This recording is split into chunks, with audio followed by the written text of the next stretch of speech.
José Luis Marrero, escultor, profesor, idealista. El personaje de hoy nació en un año del siglo pasado, en la ciudad de Las Flores, Arucas. Su vida ha transcurrido con una total intensidad y creatividad que le ha permitido hacer de casi todo. Durante 60 minutos podremos adentrarnos en su interior y les prometo que no habrá tiempo para el aburrimiento. Su lenguaje fácil y sencillo nos llevará a esa dimensión en que el tiempo no tiene importancia y que solo nos preocupará su mensaje.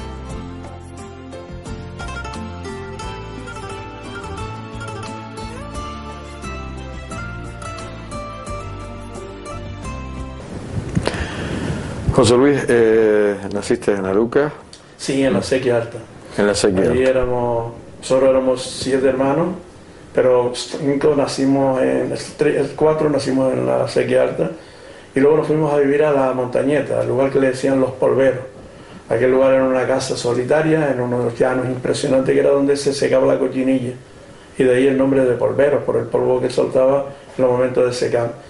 Luego de ese lugar, pues bueno, también ahí empecé a ir al colegio La Goleta, que había que caminar un rato por unas veredillas ahí, y después ya empezamos a fabricar, que mi abuela le dejó unos terrenitos a mi padre y a mi madre, y empezamos a fabricar una casa.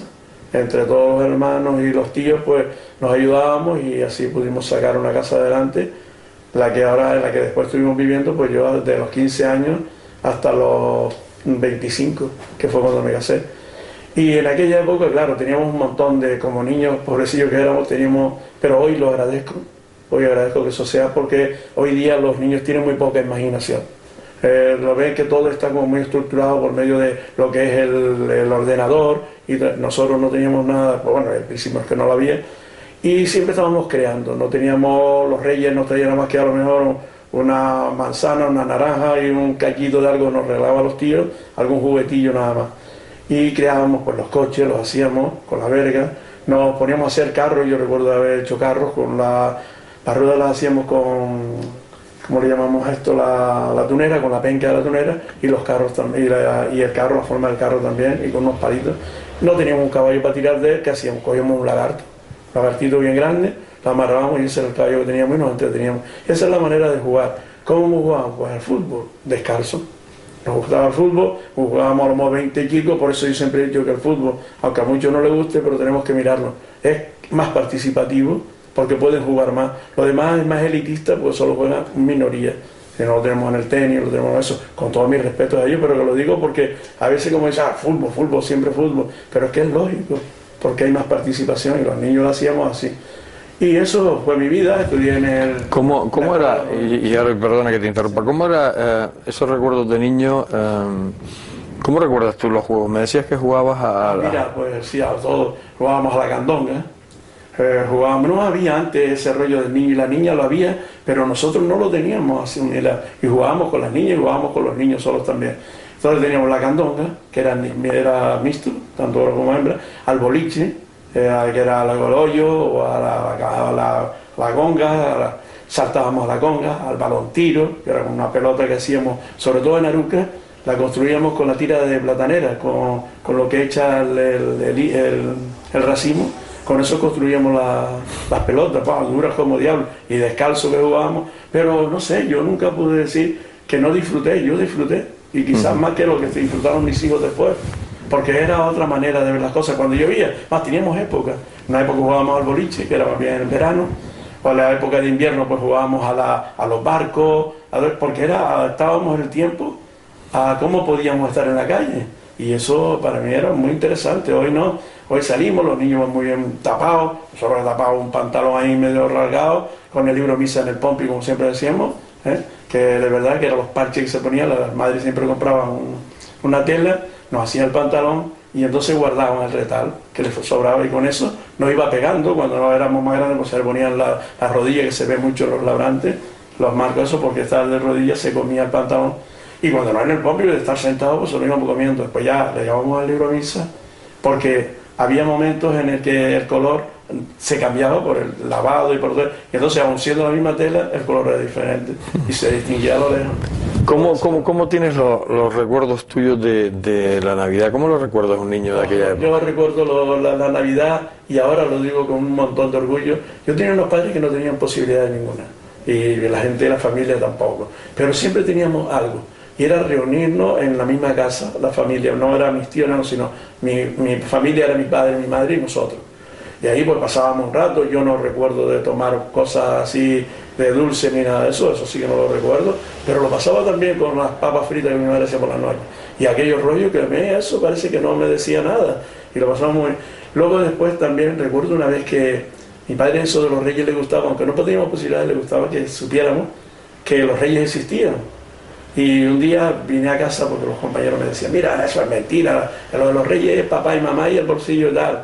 Y yo le decía, yo para ir a casa, y yo, papá, mira, los niños dicen esto, que los reyes no existen, que son ustedes y son los que... Ah, vale. Y yo, ya verás que este año van a ver ustedes a los reyes porque no es mentira. Y eso sí que no se me olvidará nunca. Era una niña pequeña, y recuerdo que consiguió, no sé dónde diablo fue, pero consiguió la ropa y vistió a un tío mío, a un padrino de mi hermana y a otro más. Y aparece aquella noche y dice, ustedes hoy no duermen. Entonces, bueno, pero ¿por qué no? Si no, pues no quiero que lo vean.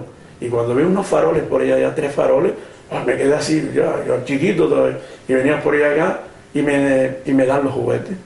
Después, cuando al día siguiente veo a los chicos, yo seguía todavía siendo el ignorante aquel, bueno, ignorante, ya digo, con todo el orgullo ese que me concebí al saber que yo vi los Reyes Magos. Y los compañeros, no, eso no puede ser que los vi yo, ¿cómo no va a ser? Claro, era una odisea el poderle dar a entender cómo Dios vinieron los Reyes Magos a mi casa y a la de ellos no pudieron ir. Y antes no se usaba eso de los Reyes Magos en Aruca, al menos yo nunca lo vi, hasta que no fui mayor, salir a la calle, los Reyes Magos en esa época, no, todo era muy íntimo. Era lo mismo que tenía de íntimo lo del Belén, que era algo en Aruca muy bonito, a mí me gustaba mucho, era que la gente te abría la casa para que fuera a ver los belenes. Eso después lo volví a conquistar cuando una vez metí la pata y me metí de concejal. Volví a conquistar todo eso, la cruz en las calles en la época de mayo, toda esa vivencia, las alfombras que eran impresionantes, bonitas en mi época de niño. Todo eso me llevó a que cuando entrara yo decía, algo tenemos que volver a tener, porque buscamos turismo, buscamos un montón de cosas y no somos capaces de pensar que lo tenemos en las manos. Con 4 tonterías lo podemos tener turismo. 4 tonterías, bueno, es una expresión, lo digo con 4 cosas que ya tuvimos una vez, que lo hemos perdido porque creemos ser más, y lo otro es de patán, y aquí no existe eso, aquí existe una realidad que es la vida misma.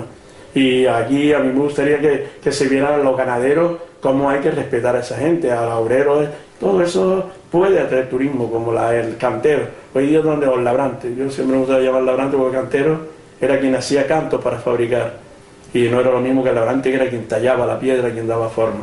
Y todo eso debíamos de volverlo otra vez a traer, hacer en Aruca lo que yo digo, la ruta de la cantera.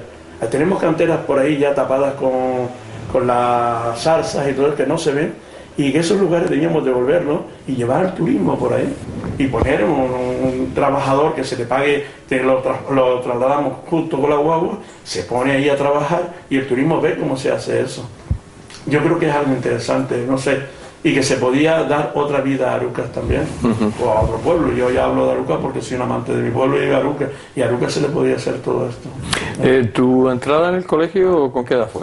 Bueno, yo empecé pero yo creo que era a lo menos 6 años, una cosa así, y recuerdo que me tocó un maestro, un manco, sí, no me recuerdo ahora mismo el nombre, pero me acuerdo de él porque cuando nos cogía y hacíamos algo raro, nos metía la cabeza en medio de los pies y nos daban el culo con una regla de eso, y eso sí, nunca se me olvidará, era don Francisco, se llamaba, era de Fardón, y esto fue en el colegio de La Goleta. Luego ya pasamos al colegio, bueno, primero empecé en el colegio de Generalísimo, que le llamaban, que era el que estaba en Aruca. Ahí estuve solo 1 año. Luego después ya nos pasamos a La Goleta cuando vivimos en la Montañeta. Y de ahí estuvimos pues 4, 5 o 6 años para después pasar al Colegio de La Salle. Y ahí al Colegio de La Salle estábamos en la quinta. La quinta, bueno, primero estuvimos en la sexta y después en la quinta. La sexta era un lugar donde cuando llovía no dábamos clase, porque era de planchas de zinc y cuando caía el agua no oíamos ni al profesor ni a nosotros mismos. Entonces siempre teníamos el invierno un poco extraño. Luego pasé a la quinta, era un lugar separado de lo que era el Colegio de La Salle. Por eso yo nunca he entendido las religiones, y lo digo generalizándolas porque no puedo entenderlas, cómo se habla de una manera y se actúa de otra. Es imposible, yo no lo puedo entender que se pueda tener esas dos caras tan fácilmente. Para nosotros siempre estábamos, pues, la clase de los pobres, teníamos un lugar para nosotros también separado de los demás chicos, solo nos veíamos todos juntos, era en la hora de la mañana, cuando íbamos y nos formaban allí para cantar el rollo esos que los cantaban en esa época, y después, por la mañana nada más, era cuando nos veíamos todos juntos. Lo demás era ya llegar y se acabó. O sea, que había pobres y ricos. Sí, estaba muy diferenciado el pobre y el rico. De hecho, yo tuve una anécdota que fue con una escopeta de balines, y mi padre teníamos una y yo siempre tirábamos, y mi hermano y yo, y no teníamos ni siquiera el punto de mira. Y un día había un concurso y un hermano al cual yo aprecio y sigo apreciando, era diferente, ahí sí encontré yo algo distinto. Pues me dice, mira, tráete la escopeta de balines y hay un concurso y te metes en él. Pues yo fui todo ignorante con mi alpargata, que era lo que teníamos ahí medio rota, pero mi alpargata. Y cuando me vieron allí, yo veo a aquellos chicos con otra cosa, para mí eran unos niños más porque solo se miraba la ropa. Y me dijo el hermano aquel que era lo que iba a hacer allí. Yo, mira, que me mandaron aquí, que me dijo el hermano para este. Pero es que para ustedes no puede ser. Que yo me sonó, y estaba tirándole un pájaro en una de las palmeras que hay ahí al lado de la fábrica de ron, y no le daban al pájaro aquel, y yo con aquel tío el plan, y se cayó. Entonces cuando me vieron, que no podía participar, y no pude participar. Y en el fútbol me pasó otro caso igual.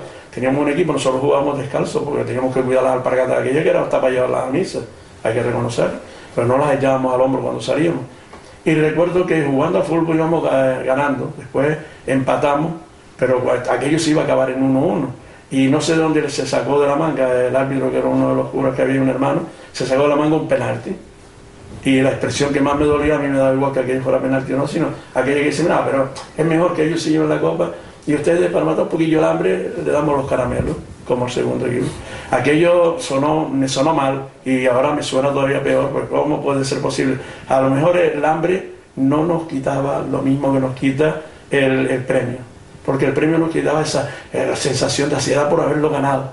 El otro no, el hambre nos ponía peor todavía, porque siempre estaríamos recordando lo que nos hacía falta. Eso es lo que me ha dolido mucho de eso.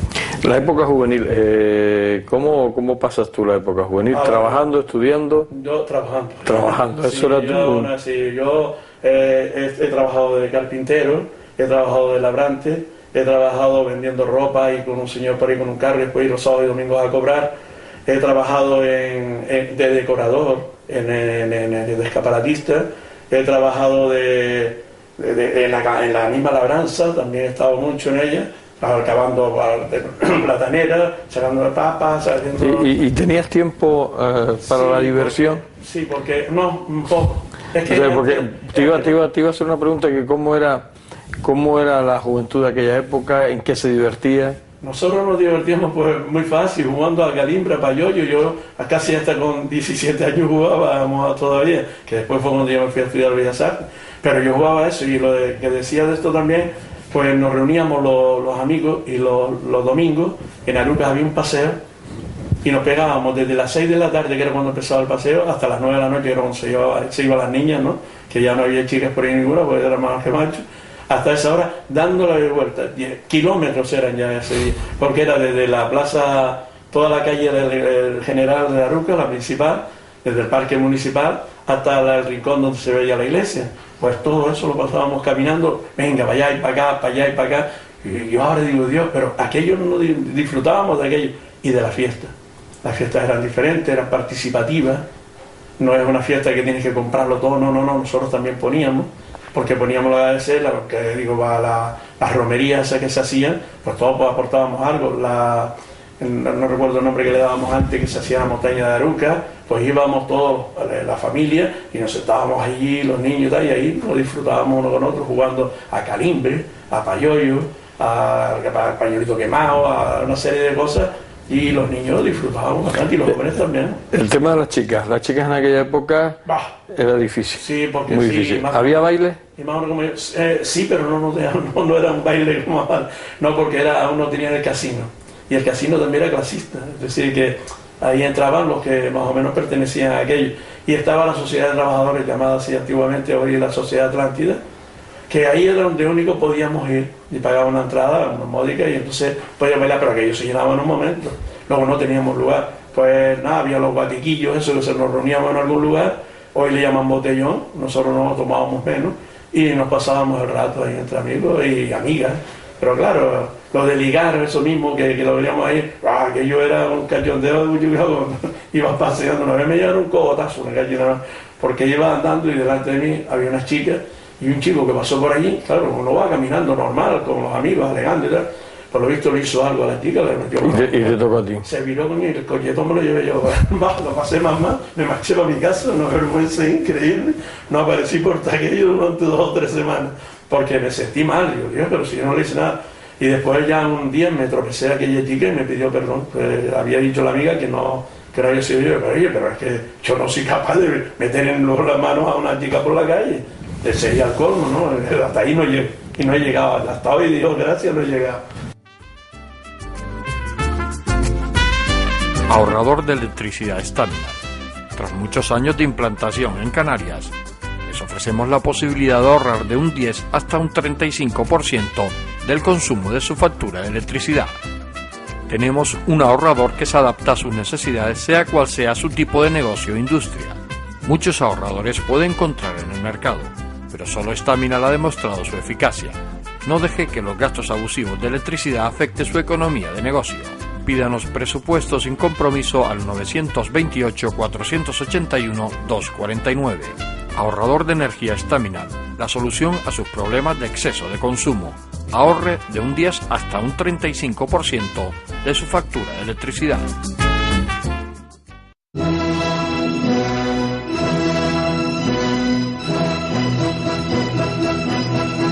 Una nueva edición del Festival de Zarzuela de Canarias presentan los amigos canarios de la zarzuela.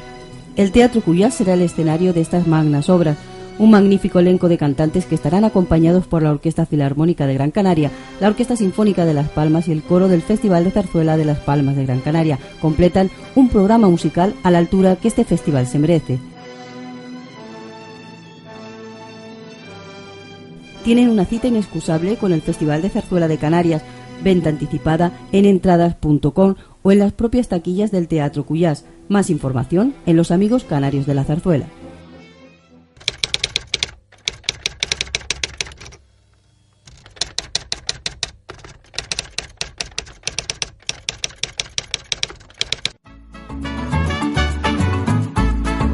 El ahorrador de electricidad Staminal es el único aparato en el mercado que reduce el consumo de electricidad tras haberse instalado en miles de hogares en Canarias. No deje que su factura de electricidad afecte su economía familiar. El ahorrador Staminal le garantiza una reducción de un 10 hasta un 35% de su recibo de luz. Staminal no necesita ninguna instalación especial, es autoinstalable y no consume electricidad. Diga basta al excesivo consumo de electricidad y llámenos al 928-481-249. Reduzca hasta un 35% de su factura de electricidad. Staminal, su seguro de ahorro.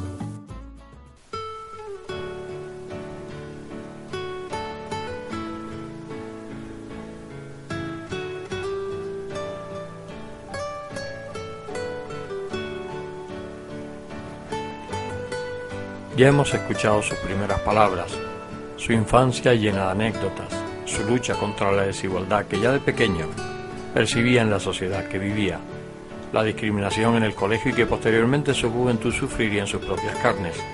El interés por el arte fue una constante en toda su vida, recordando cómo modelaba con una tiza o su estancia con los labrantes en las canteras eduquenses. Pero vamos a seguir escuchando. Quedan tanto interior por encontrar en la vida de José Luis.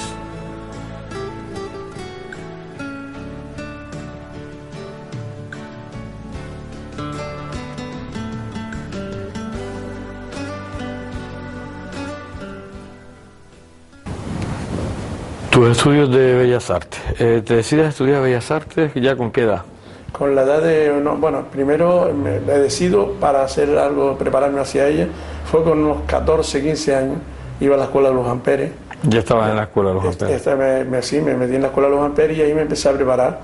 Y entonces a los 18 fue cuando ingresé en la escuela de arte, que había que hacer una prueba de acceso y lo hice, lo pasé y ahí fue mi principio hasta que terminé la carrera, que hice una parte en Tenerife y después también en Barcelona hice otra parte final. Porque antes nosotros pertenecíamos, los de Tenerife pertenecíamos a Isabel de Hungría, en Sevilla.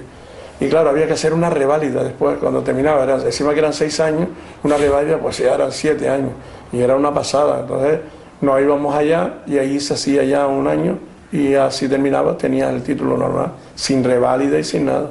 Y entonces me interesé por ahí y lo hicimos eso. Terminas tus estudios en Barcelona, regresas a la isla. Regreso a la isla y claro, lo de encontrar trabajo era un poco duro. Y entonces monté un pequeñillo taller en Aruca, donde empezaban a ir jóvenes y gente que se han preparado, que hoy día estoy orgulloso de verlos trabajando. Y ahí empezó mis primeros pasos. Empezaste a dar clases. Sí, a dar clases, y a su vez me lo dejó una vez el alcalde para hacer la escultura de Tonono, la cabeza. Yo, claro, tenía una casa pequeñita y no podía hacerlo. Y entonces me dejó el local aquel. Y entonces dice, bueno, pues ahora te pones ahí a hacer cosas. Y ahí empecé a trabajar, pero a su vez dejar entrar a jóvenes para, sin cobrar un duro, pudieran ellos también prepararse, y yo pagaría lo que es el local, lógico, porque ya que me dan algo tenemos que dar a cambio. No, medios económicos no tenía, y el único medio económico que tenía que podía darlo económicamente bien era dibujar, pintar y modelar o esculpir. Y eso fue lo que empecé a enseñar ahí.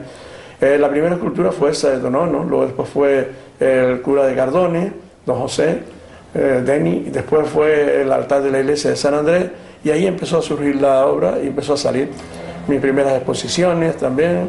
Una de ellas fue una invitación que me hizo Radio ECA, recuerdo cuando empezaron, para darlo a conocer en Aruca. Me dijeron que si no me importaba, y yo exponía alguna cosilla, y ahí empezó mis exposiciones y mis primeros pasos. Te casas joven, ¿no? Me caso con 25 años. Bueno, en aquel tiempo ya era un viejo, yo claro. Ahora mismo me miro y digo, Dios, y yo le decía a un chico de 40 años en aquella época, mira el un señor mayor, sí. Y es que tenía un aspecto, claro, era también quizás el momento, el medio en el que estaba. Sí, claro, con 25 años ya eras un señor. Ya era, sí, era un galletón, con 4 cogotazos bien dados y era de caminar para adelante. Sí, me caso con 25 años y empiezo a formar mi hogar y a seguir en la obra trabajando. Y claro, ahí, como había que trabajar otra cosa, pues ya me metí con todo eso de escaparatista, como decía, buscando algún trabajo. Y ¿Cuándo empiezas a dar clases? ¿Cuándo entras a dar clases? Pues con unos, sí, también con unos 24 años, 25 años, perdón. 24 hice una aparte, pero después ya con 25 años, 27, empecé a dar las clases. De 25 a 27, porque era en el colegio, primero empecé en el colegio de Cardones, con nuestra asociación de padres. Me llamaron y ahí empezó unos pasos a dar mis primeros pasos en la enseñanza, y luego después ya salió una vez lo de la escuela de arte. Entonces fue cuando ya yo miré y digo, no, que va, yo a la escuela de arte fui, me aceptaron, tuve problemas para entrar, como en todos los lados donde siempre va alguien que no tiene mucho amiguismo y muchos rollos de eso. Yo entré en la escuela de arte y no me aceptaron cuando presenté los papeles. Y me dijo un compañero que estaba en la escuela, y ¿cómo es posible que tú no entres y entra esta chica o esta persona? Que eso no puede ser. Y entonces digo, oh, pues no sé cómo. Y dice, mira, vete, infórmate. Y me fui, que antes estaba en Triana, lo de personal. Y claro, fui a subir y no me dejaron entrar.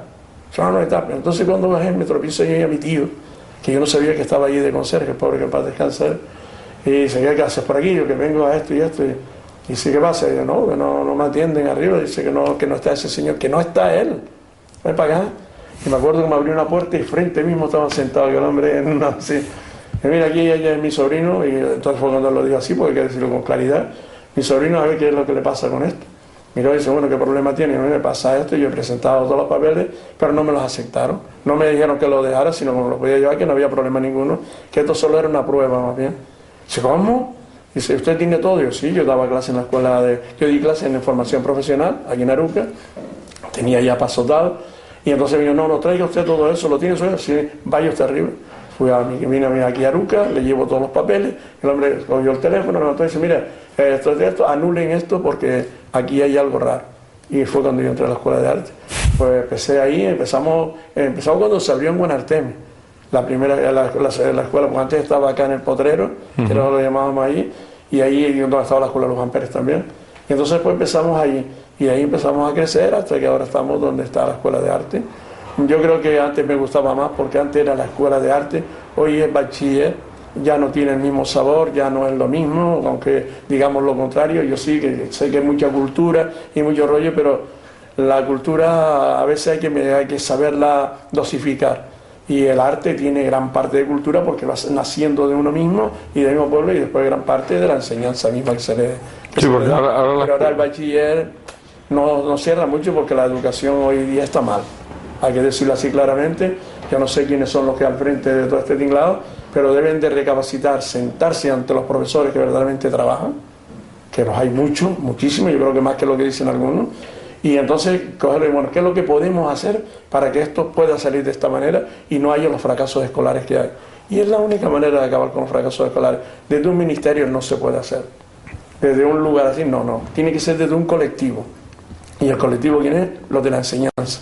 Y esa es la mejor manera de poder sacar adelante lo que hoy está siendo un fracaso. Para mí y bajo mi punto de vista.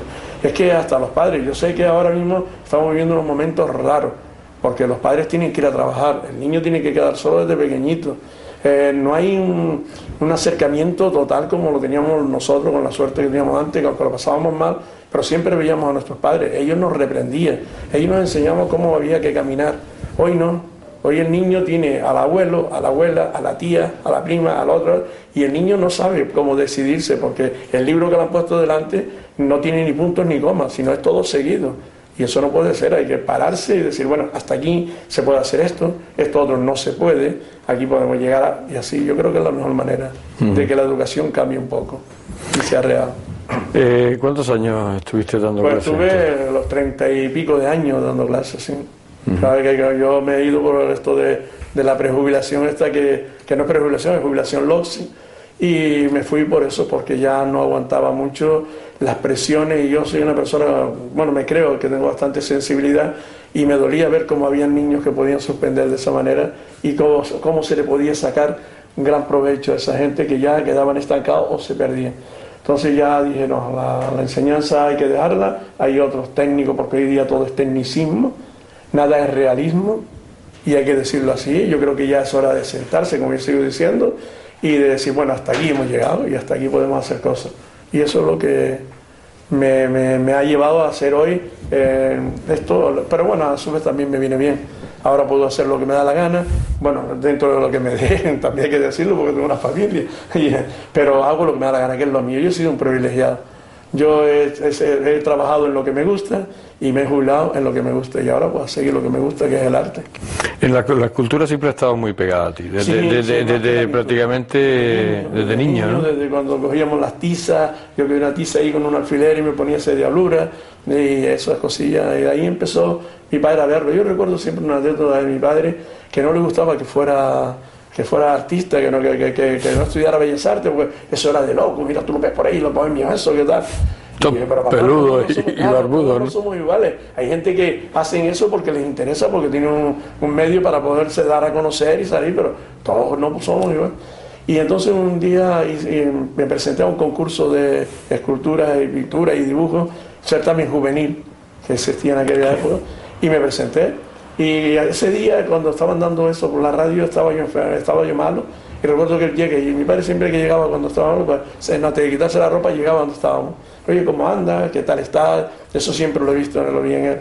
Y aquel momento empezaron, espera, papá, que están dando los premios del certamen que presenté de las obras aquellas. Y llegué ahí, ese primer premio, fulanito, tercer premio, José Luis Marrero de dibujo, tercer premio de pintura, José Luis Marrero.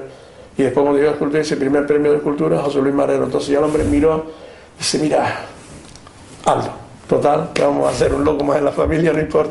Y de ahí pues estamos estos locos hasta hoy en día, que todavía no lo he visto porque mis hijos no lo han dado, siempre han estado en los talleres y nunca lo han dado por hacer algo. Al más viejo se metió en cerámica y terminó cerámica, pero no, le va la informática, al otro le va pues la literatura, ha hecho sus peninos ya y tiene algo publicado. Y eso, pero la escultura y la pintura no lo veo.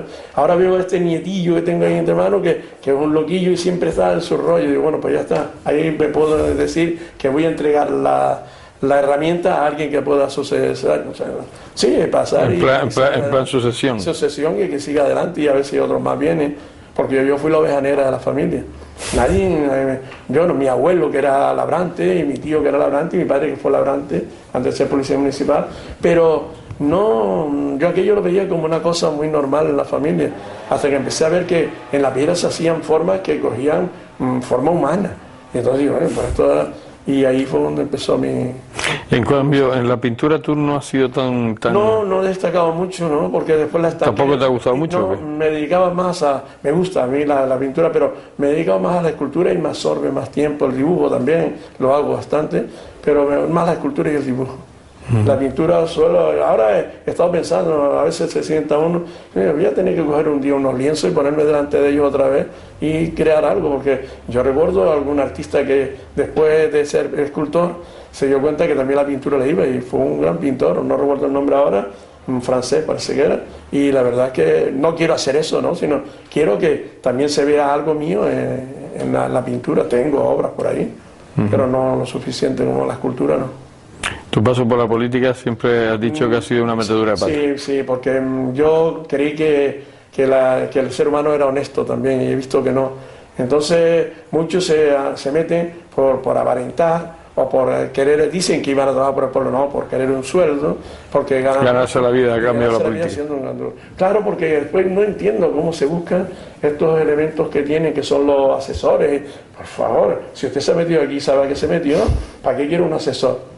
El asesor es el pueblo, usted va al pueblo y habla, oiga, aquí hay que arreglar esto, aquí hay que hacer esto, y el pueblo te lo dice. ¿Quién mejor asesor que ese?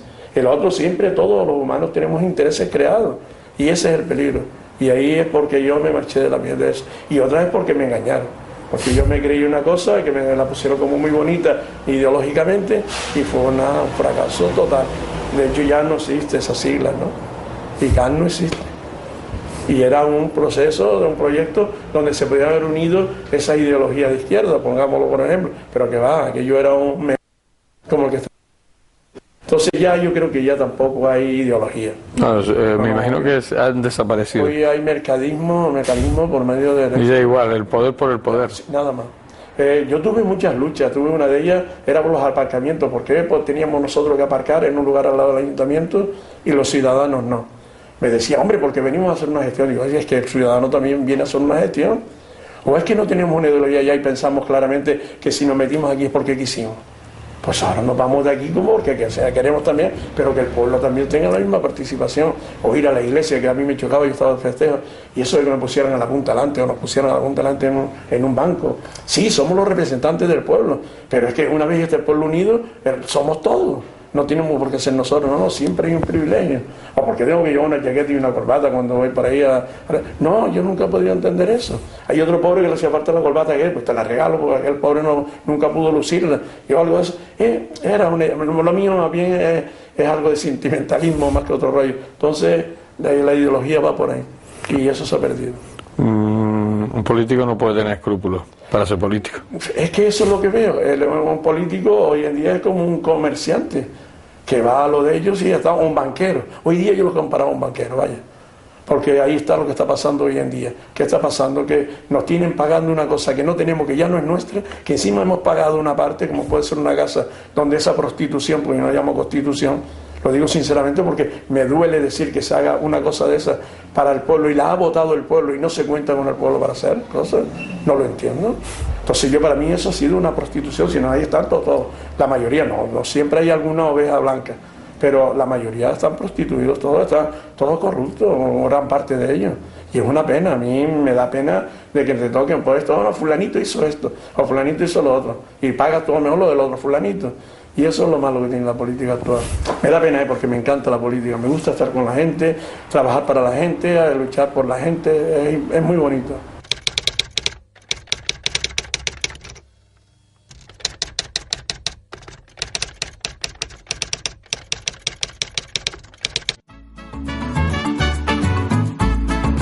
El ahorrador de electricidad Estaminal es el único aparato en el mercado que reduce el consumo de electricidad tras haberse instalado en miles de hogares en Canarias.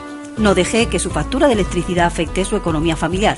El ahorrador Estaminal le garantiza una reducción de un 10 hasta un 35% de su recibo de luz. Estaminal no necesita ninguna instalación especial, es autoinstalable y no consume electricidad. Diga basta al excesivo consumo de electricidad y llámenos al 928-481-249. Reduzca hasta un 35% de su factura de electricidad. Estaminal, su seguro de ahorro.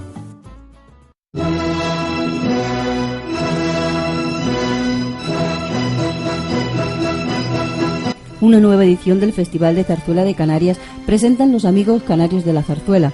El Teatro Cuyás será el escenario de estas magnas obras, un magnífico elenco de cantantes que estarán acompañados por la Orquesta Filarmónica de Gran Canaria, la Orquesta Sinfónica de Las Palmas y el coro del Festival de Zarzuela de Las Palmas de Gran Canaria. Completan un programa musical a la altura que este festival se merece. Tienen una cita inexcusable con el Festival de Zarzuela de Canarias, venta anticipada en entradas.com o en las propias taquillas del Teatro Cuyás. Más información en Los Amigos Canarios de la Zarzuela.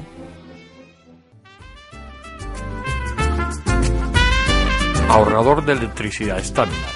Tras muchos años de implantación en Canarias, les ofrecemos la posibilidad de ahorrar de un 10 hasta un 35% del consumo de su factura de electricidad. Tenemos un ahorrador que se adapta a sus necesidades, sea cual sea su tipo de negocio o industria. Muchos ahorradores puede encontrar en el mercado, pero solo Staminal ha demostrado su eficacia. No deje que los gastos abusivos de electricidad afecten su economía de negocio. Pídanos presupuestos sin compromiso al 921-481-249. Ahorrador de energía Staminal, la solución a sus problemas de exceso de consumo.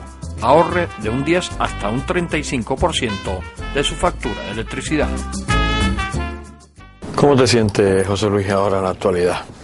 Bueno, en la actualidad me siento bastante bien porque he intentado programar mi vida de jubilado y la he encauzado hacia dos lugares, a tres. Uno es la casa, estar con mi gente, poder disfrutar de ella, que no he podido hacerlo durante muchos años. Después la otra la tengo en las tierras, unas tierritas que he plantado, unos arbolitos, ¿ya? Y aquello pues me da un montón de vida. Y la otra la tengo en el taller, donde ya ahí pues puedo hacerlo noche, día o cualquier hora, no tengo una hora para dormir, la utilizo cuando quiero y entonces me siento mucho más realizado. Ya sé quién soy, hasta dónde puedo llegar en cuanto a fuerzas, en cuanto a todo eso, y creo que ahora pues estoy encantadísimo. ¿Te arrepientes de algo que hayas hecho en tu vida o te queda algo por hacer o te quedó esa espinita clavada de algo que quisiste hacer y no pudiste? Hombre, la verdad es que sí, siempre nos queda algo, por eso yo ahora en estas obras que hago pues represento ese momento, es el que estoy viviendo actualmente, que cuando te jubilas te ponen un montón de pegas que no entiendo por qué. Tú no puedes ejercer alguna cosa, pero nunca podías dedicarte pues a dar unas clases, tenía que ser estas gratuitas, que estoy de acuerdo con ello también, o no te puedes, pero yo creo que esto debíamos de mirarlo desde otro punto de vista. Yo me he jubilado, pero yo he pagado un dinero, que es el que ahora supuestamente me darían, ¿no? Pero yo también puedo dedicarme a algo todavía, estando a eso, en vida, como estoy. Lo único que no puedo seguir en aquello porque no podía más, estaba saturado. No veía ninguna salida que eso fuera ejemplar para que el alumnado, que la gente se integren más y estudien más o trabajen más. Y sin embargo desde fuera a lo mejor lo puedes hacer, porque puedes incentivar eso que algunos de los pobres ya pues han dejado y se tuvieron que ir a trabajar sin haber estudiado como es debido, sin haber trabajado o haber dejado de conocer el arte, que eso se ve mucho en la escuela, como entra gente mayor porque nunca lo pudieron hacer antes, sino cuando se jubilan. Intentar hacer algo de esto con esta gente que no solo se han jubilado, sino que también no estén jubilados, pero que tenga esas ganas de conocer el material, cómo se hace el proceso de una escultura, cómo se puede llevar a cabo, y que saquen que a lo mejor perdido ahí hay un buen artista. Y eso es lo que yo creo que hoy día pues debíamos de hacer. Y ese es el hueco que a mí me queda, que hay mucha gente que no ha podido tener esa oportunidad. Y yo he tenido la suerte de ser un privilegiado. Y me da pena que eso siga existiendo cuando tenemos un montón de posibilidades, más ahora que tenemos locales. Antes no existían locales para los mayores. El mayor se sentaba y ahí estaba en el mentidero todo el tiempo, perdido, que todavía los hay por ahí, pero porque no se le da algo más. Hoy tienen un lugar como puede ser para hacer deporte, hoy tienen de todo, y es cuando menos se hace.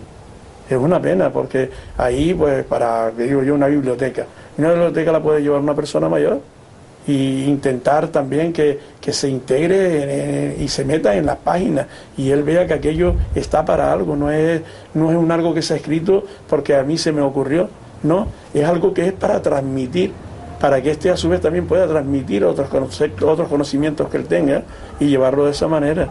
Yo creo que hay muchas cosas por hacer todavía y esos huecos me quedan a mí, en mí y en mi mente, y entonces, y ya como digo, ya tengo 60 y pico de años, me considero mayor hasta cierto punto, ya no puedo hacer los esfuerzos que hacía, y también eso te limita mucho. Es la única manera. ¿Tienes muchos enemigos? Ay, la verdad es que si los tengo es porque ellos se lo han buscado, porque no creo que es que yo, para mí no existe el enemigo, solo existe alguien que piensa diferente que yo, y eso es lo único, eso creo que serán los únicos enemigos que tenga, pero hasta ahora no creo, yo no soy envidioso, no envidio a nada ni a nadie, porque creo que todos venimos aquí a hacer algo y cada uno en su lugar. A quien le guste la televisión, como lo veo en ti, que eres un entusiasta de ello y eso lo estás viviendo, eso es bonito, eso está ahí. Al otro que le guste, y entonces ¿cómo te puedo envidiar yo a ti si ahí yo no voy a entrar en esa faceta? Cada uno tiene la suya. Ahora, si estamos en la misma, ¿por qué nos envidiamos si todos tenemos una personalidad diferente? No sé, es un rollo extraño eso, pero no creo tener a mi enemigo, ¿eh? Si lo tengo, ya digo, es cosa de ellos, yo no es mío. ¿Y amigos? Sí. Amigos, sabes que el amigo es poco, pero tengo muy buenos amigos y después tengo muchos conocidos, bastante. Bastante nunca hay, pero sí, bastante. Me he visto muy arropado en movimientos que he hecho, en un montón de cosas, y eso me lleva a decir que sí, que tengo un montón de conocidos y de compañeros. ¿Proyectos, José Luis, a esta altura de tu vida tienes muchísimo? Bueno, el proyecto, yo todavía tengo esa ilusión de hacer una de las penúltimas exposiciones, que me está dando un poquillo de lata porque es una creatividad un poco extraña, pero sí tengo muchos proyectos, pero no tengo tiempo.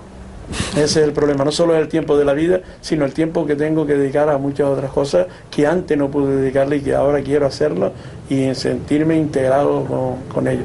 Que ya dije antes, que era la familia, que son mis hijos, que son mis nietos, que son esta gente que quieren ver un pedazo de ese padre, aunque ellos lo vieron antes, y ese pedazo de abuelo que tenemos que hacer para lo que yo siempre he dicho, intentar llevarlo por un camino que sea idóneo y que sea eso, cultural, comprensivo y a su vez expresivo, que se pueda expresar él con toda su libertad sin temor a que le retrocedan algo. Bueno, ahí tenemos la cultura que nos dice hasta dónde podemos llegar, y después tiene el camino ese amplio que es el de la sabiduría, el de buscar, a él le puede gustar o a ellos se le pueden gustar varias cosas y podían hacerlo, porque yo lo he comprobado que se puede hacer. Y eso sería interesante también. Hablábamos de la política en el otro tramo de entrevista, pero tu opinión sobre ella no creo que sea muy positiva, ¿no? Hombre, digo sobre la política, no, digo sobre los políticos, sobre la actualidad de hoy. Sobre la actualidad no, nada, pero nada positivo, nada, porque yo todavía... Solamente lo que tiene un arrepentimiento, un arrepentimiento de haber estado. Sí, claro, porque vamos a ver, yo cuando entré ilusionado. Entré sabiendo que aquello era así, pero cuando estoy dentro no es verdad. El político, si no tiene buen carácter y no tiene buena ideología, lo manipula. ¿Quién lo manipula? El que tiene dinero, el que quiere hacer esto, el que quiere hacer lo otro, y se está viendo ahí que muchos pues fabrican como le dan la gana, el otro tal, pero ¿y por qué puedo hacerlo aquel y tú no? Yo sigo diciendo una cosa, si hubiera políticos honestos, ahora mismo ¿cómo se llama aquello allí? El auditorio, Alfredo Bravo, no tenía por qué estar allí.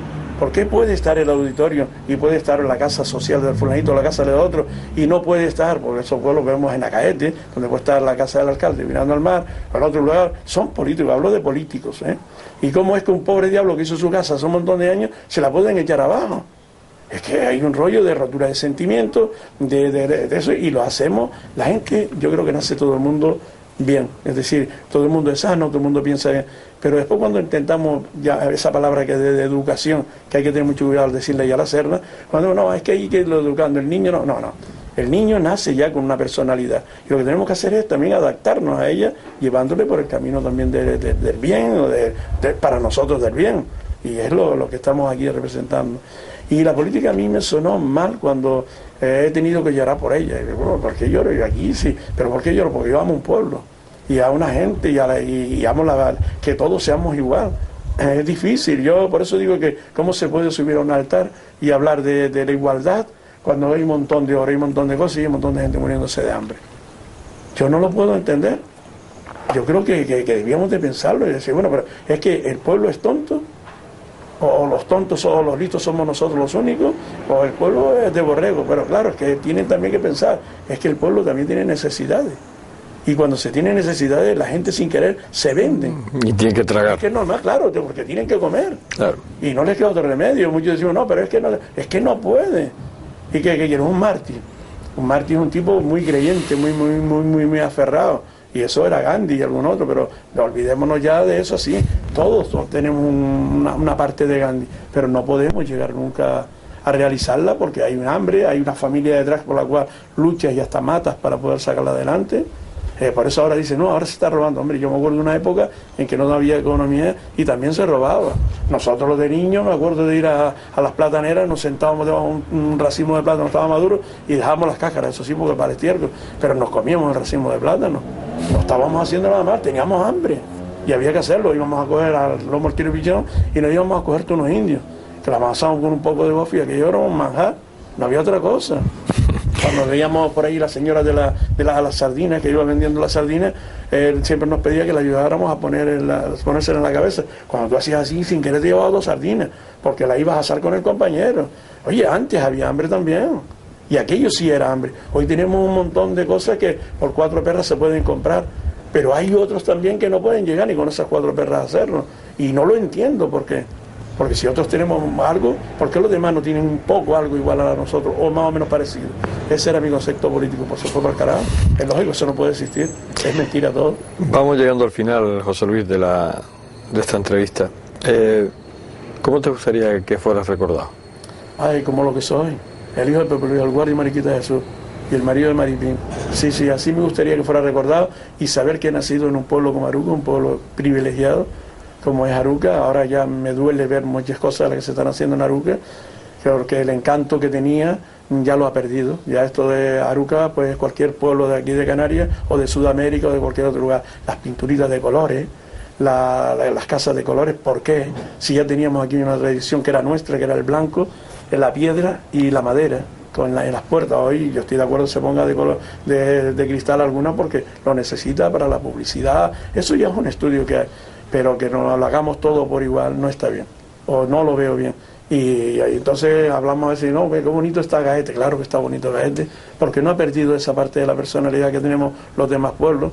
Telde es un pueblo moderno, estoy de acuerdo que haya colorines.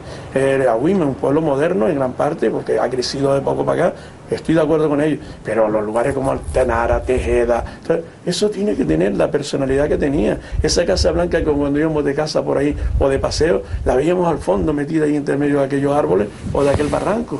Eso es lo que hay que seguir saboreando, saber que tenemos un punto de referencia, el blanco o el color que llevamos, porque los ocres vinieron cuando se vino de Francia. Aquellos que vinieron aquí, claro, pusieron su color. Es decir, que encima nosotros dejámonos, porque cada cual tiene su libertad, pero nos influenciamos por lo que viene de fuera.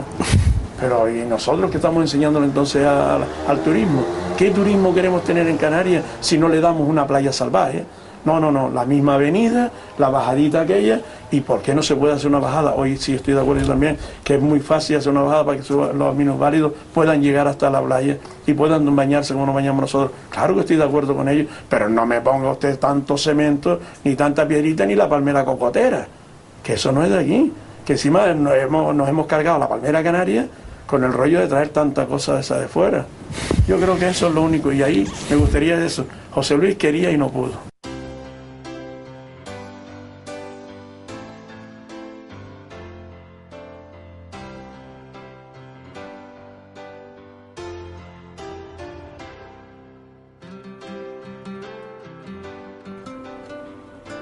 Se nos ha acabado el tiempo. Tal como les había anunciado, el aburrimiento no nos ha acompañado en estos minutos con José Luis. Al contrario, nos hemos enterado muy poco del paso de él. La incursión en el interior de este artista y mejor persona nos ha proporcionado una sensación de paz y bienestar en el transcurso de ella. Escuchar sus futuros proyectos, en el que comenta que no tiene tiempo material para realizarlos, porque si tiene algo claro es que su familia es su principal proyecto de presente. Me maravilla su labor agrícola, fabricación de vino, El saber sacar ese jugo a la vida que te permite ser feliz le coloca en un lugar que solo unos muy pocos llegan a ese estatus.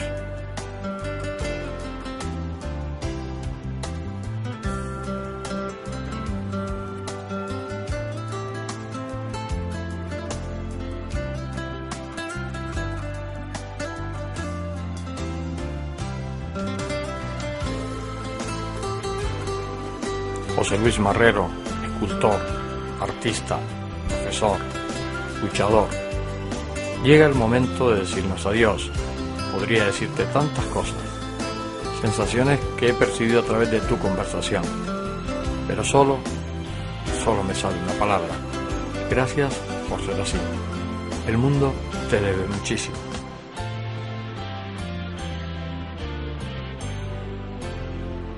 Querido amigo, volveremos a vernos. Hasta siempre.